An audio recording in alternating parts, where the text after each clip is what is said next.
Straight ahead on CCX News. A police standoff in New Hope that lasts 18 hours.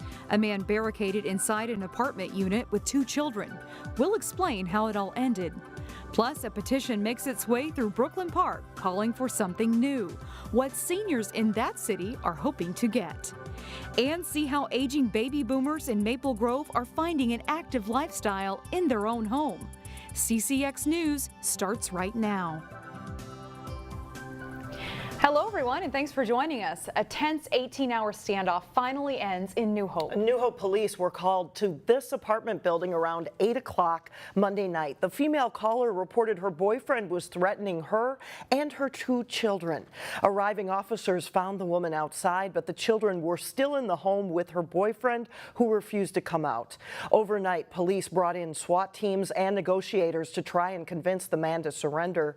Meanwhile, neighbors were briefly evacuated from their homes, but were allowed back inside because of approaching heavy rains. The standoff lasted through the night and into Tuesday afternoon before the man finally surrendered peacefully. No word yet on charges or what caused the conflict. In Brooklyn Center, the City Council approved a new ordinance that it hopes will deter panhandling. The ordinance is designed in a way the city believes will hold up in court and not infringe on First Amendment rights. It focuses strictly on safety and high traffic intersections along Brooklyn Boulevard, Bass Lake Road, and Highway 252. According to the ordinance, a person could be cited by police if that person stands in a median through more than one traffic light cycle. It could result in a misdemeanor if the ordinance is violated 3 times within a year's span. The Brooklyn Park City Council had one final vote on a proposed clinic to treat patients with opioid addictions. It's a clinic that neighbors rallied against. A show of hands by residents at Monday night's council meeting indicated who would be affected by the project. The facility proposed by North Star Behavioral Health would be located next to residential homes. It would contain 16 beds and provide both inpatient and outpatient care for women suffering from opioid dependence. However, neighbors expressed concerns about safety and the impact the clinic would have on their property values. Please put it in a different commercial area, not in a residential area, not near a kid stop, not in people's backyards. We just don't feel it's a proper site. You know, we're all in favor of this type of a service, but not in our backyard, not in our neighborhood. We've got neighbors that have lived there for over 40 years. In the end, the City Council rejected the project by a 4-3 vote. At a previous meeting, Council member Rich Gates called the rejection, quote, sad, saying it is something that the Brooklyn Park community really needs. Meanwhile, a group of seniors want a standalone senior center in Brooklyn Park. Monday night, the Brooklyn Park City Council accepted a petition signed by almost 100 people asking for a new senior center. The petition stated that the Community Activity Center in Brooklyn Park doesn't have a designated area for wellness. Senior classes are often canceled because of meetings and parking is limited. One council member says it's something he's wanted in the city for quite a while. One of the ideas that I had was for that old library, hoping that that's where we could put something in there because we have enough room for it. Had I known that there was a petition on this, I would have been the first one to sign it. It is standard procedure for the council to accept a petition at a council meeting. Many seniors suggested the old Brooklyn Park Library building could be used for a senior center. The property is still owned by Hennepin County. Minnesota faces a growing elderly population. By the year 2030, the State Department of Health estimates that more than 1.2 million people in Minnesota will be over the age of 65. As Delane Cleveland reports, those aging baby boomers are finding ways to live a more active lifestyle. SILVERCREEK on Main, we have the full continuum of services here. There comes a point in nearly everyone's lives when living at home is no longer feasible. We're all aging, you know, the baby boomers are aging, and we really need to focus on what the next group of baby boomers or the next group of seniors are going to want. And what they want, according to Heidi Schneider, is a place like SILVERCREEK on Main, a 3-year-old senior living community with a host of amenities. Here at SILVERCREEK on Main, our program director has them go to Twins games, they're going to the Arboretum, they're going out to eat, golfing. It's all part of living an active lifestyle, which happened to be the theme of an expo taking place at SILVERCREEK Tuesday morning. What we don't want to do is have residents isolate themselves either in their apartments or in their homes in the community. The goal of this expo is to connect residents with vendors who can help them improve their overall health and their quality of life. So, anybody ever seen one of these? But SILVERCREEK also has another important amenity in the form of HEIDI Johnston, And Jean's gonna go ahead and step out with me. a wellness director who leads a variety of fitness classes on site. Here we can go ahead and turn on the treadmill. During this expo, she showed off the HydroWorks pool, which has a built-in treadmill that people can use to help increase their mobility and balance. I was limping quite badly when I got here, and I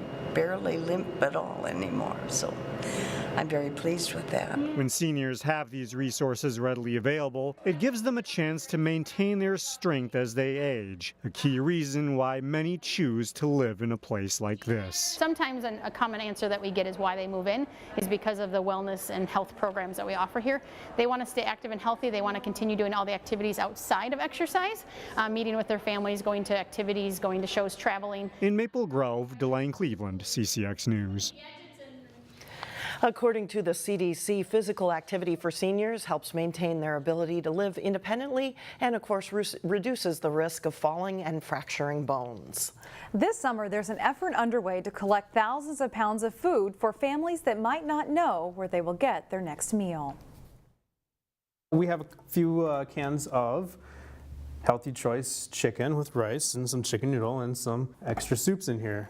One of Brooklyn Park's newest businesses, AAA Movers, is teaming up with the national nonprofit Move for Hunger to collect non-perishable food items all summer. As customers clean out and get ready to move, some don't want to haul away canned goods or other food items to their new location. AAA is asking its customers to donate the food when the moving truck arrives.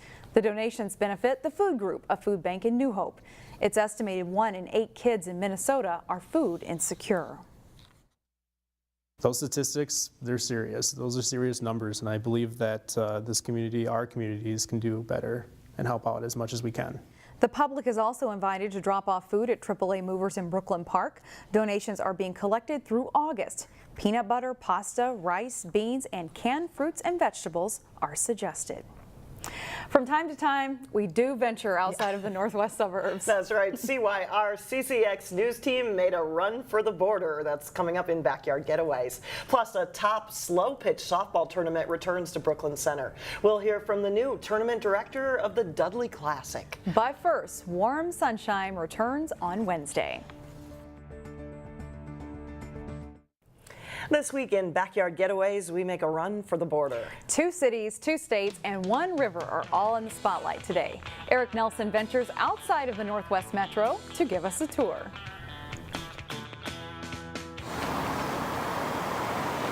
It's road trip season, a time to explore.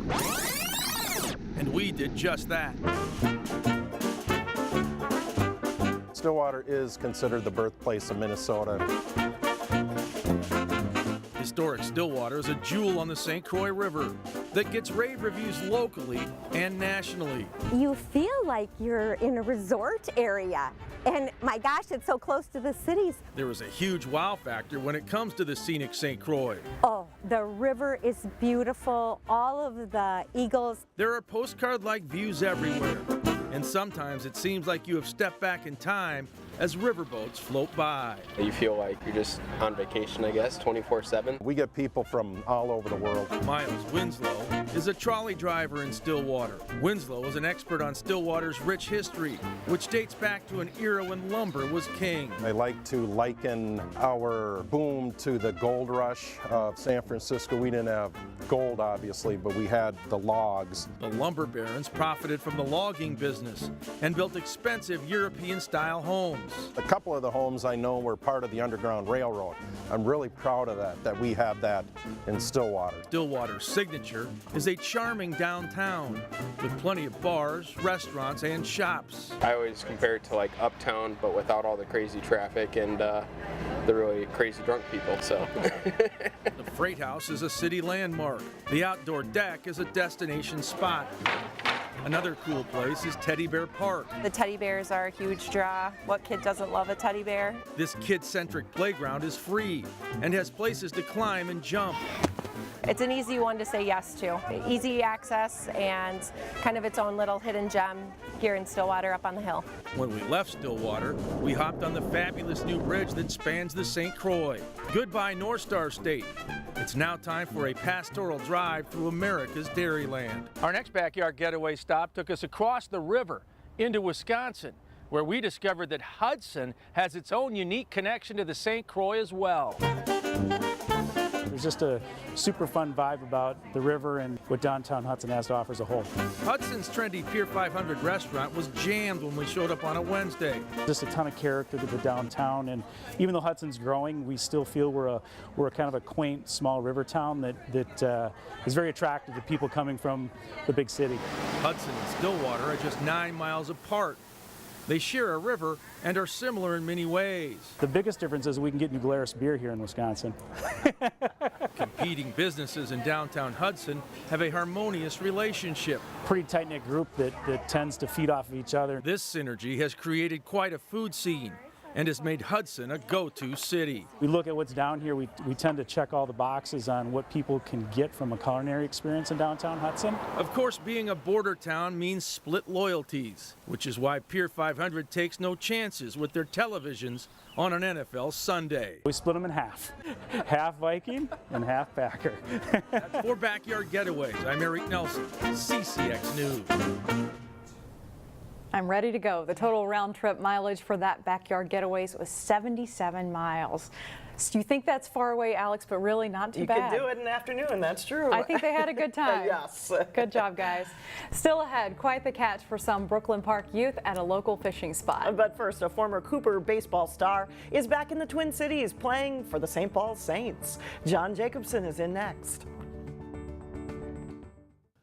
I'm John Jacobson with sports. It's known as one of the nation's best slow-pitch softball tournaments. The Dudley-Budweiser Classic returns to Brooklyn Center this weekend with a few new twists.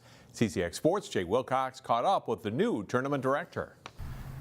Thanks, John. It's that time of year again, a little bit later on the calendar than it had been accustomed to. The Dudley-Budweiser Classic, and a new tournament director this year is Scott Brown, who played in a number of the tournaments, takes over. And Scott, sounds like you got some exciting new things going on this year a little bit too. Yeah. Tell us about that. Yeah, I'm excited. First and foremost, it's a great tradition to take over for Warren Bellum. He's done an outstanding job for the past 36 years, and coming in to replace the retired Warren, and having an opportunity as a player coming into this marquee event is something that I jumped to the occasion to happen to make sure that it happens for years to come. So yeah, there's a lot of new exciting things happening this year. So we're going to have the Dudley kickoff night starting Thursday night, where there's a women's and men's all-star game. There's a Hall of Fame game going on that night. And then also new and exciting this year to help increase slow pitch softball participation is we're having a high school all-star game. I think it's Champlin Park versus Maple Grove, and so that's gonna be kind of cool and new and exciting to watch some of these high school kids be able to play against their own peers in two different schools and have a rivalry that way. And then we go from there. We go to a home run derby to finish off the night on Thursday night, and then we kick off Friday night with games at 5 o'clock, and they'll go all weekend long. And new and exciting this year, we added a women's division, and it's also a conference event, just like the men's side of things. So we got 5 teams coming out from out of state to come play in the women's, 1 from Washington, 3 from the Illinois area, and then 1 from Iowa, and then the other 5 teams are Minnesota teams. So exciting to add them. We're bringing them over to the main fields as well. They're going to get highlighted and showcased. Do you have a lot of the top teams coming in again, as is usually the case? Yeah, we have 8 conference teams coming in, which are going to be I'm actually really excited about this field. We don't have the 3 major teams coming this year, but we got a great balanced tournament with AA and A teams, and then the top local teams in the 5-state area. Scott, thanks so much for joining us, and best of luck in your first tournament. I know it'll be a great one. Oh, I can't wait for it, and thanks for having me, and I look forward to this weekend.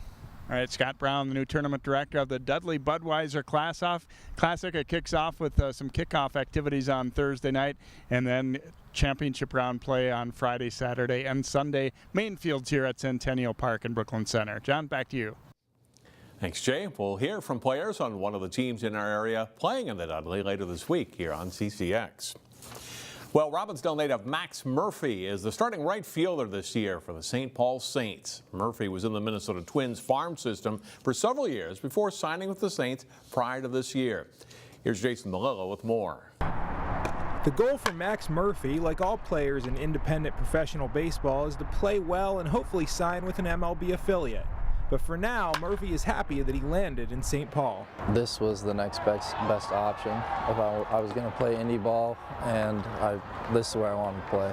It's got the best facility, I'd say, great fans, and I mean, it's close to home. I've grown up knowing about the Saints and seeing the Saints, so cool to play for them. Murphy was drafted by the Twins in 2014 after starring at Cooper High School and Bradley University.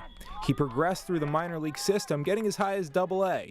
But the life of a minor league ball player is a roller coaster. It's everything. I mean, you gotta not make a lot of money, finding places to live, moving up and down, like changing where you're living, changing who you're with, all kinds of stuff.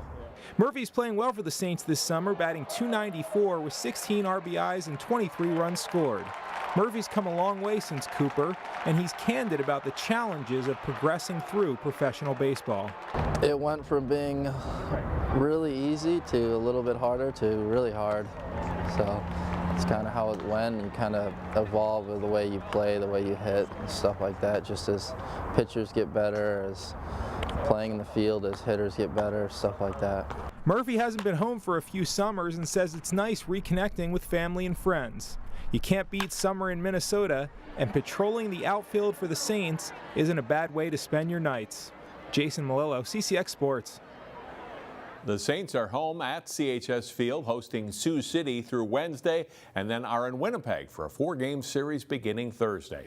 That's all for sports. We're back with more in a moment. And finally, if you've ever been fishing before, you know it's a pretty big deal when you catch that first fish. Absolutely. More than 100 kids spent the day fishing in Brooklyn Park with police, and one young boy had a message to relay after he caught his first fish. I would say thanks to the police officers, and I would give them a hug. Ivan was one of 115 kids taking part in the 10th annual Cops and Kids fishing tournament in Brooklyn Park. The event provides at-risk youth the opportunity to learn a new skill while also building good relationships with police.